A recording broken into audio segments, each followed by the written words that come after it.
કફ સિરપનો બિનઅધિકૃત જથ્થો બોટલ નંગ 150 કિંમત ₹41,750 મુદ્દામાલ સાથે કિસમને ઝડપી લેતી ભાવનગર એસઓજી।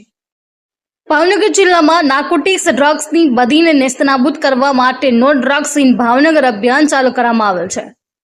વધુમાં માનનીય ભાવનગર જિલ્લા પોલીસ અધિક્ષક ડોક્ટર હર્ષદ પટેલ સાહેબને ધ્યાને આવેલ કે ભાવનગર વિસ્તારમાં ચાલતા કેટલાક મેડિકલ સ્ટોર ઉપર ડોક્ટરશ્રીના પ્રિસ્ક્રિપ્શન વગર નશાકારક સિરપ, કોડીન તેમજ ટેબ્લેટ ટ્રામાડોલ નામના નશાકારક ડ્રગ્સનું વેચાણ કરી લોકોના સ્વાસ્થ્ય સાથે ચેડા થતા હોય। આવા ડ્રગ્સનો ઉપયોગ ખાસ કરીને ગુનેગારો ગુનો આચરતા પૂર્વે કરતા હોય। યુવાધન આવી ગોળી તેમજ સિરપનું સેવન કરીને નશાખોરીના રવાડે ચઢેલ હોય।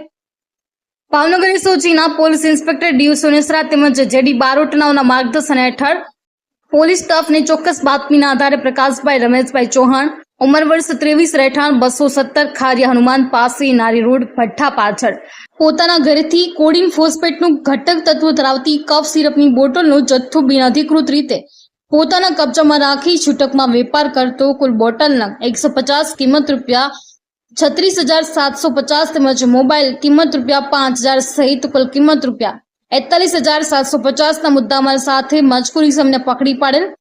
આ અંગે તેના સામે એનડીપીએસ એક્ટની જોગવાઈ અનુસાર કાર્યવાહી કરી એસઓજીના હેડ કોન્સ્ટેબલ મહિપાલસિંહ ગોહિલ દ્વારા બોરતળા પોલીસ સ્ટેશનમાં ગુનો રજીસ્ટર કરવામાં આવેલ છે।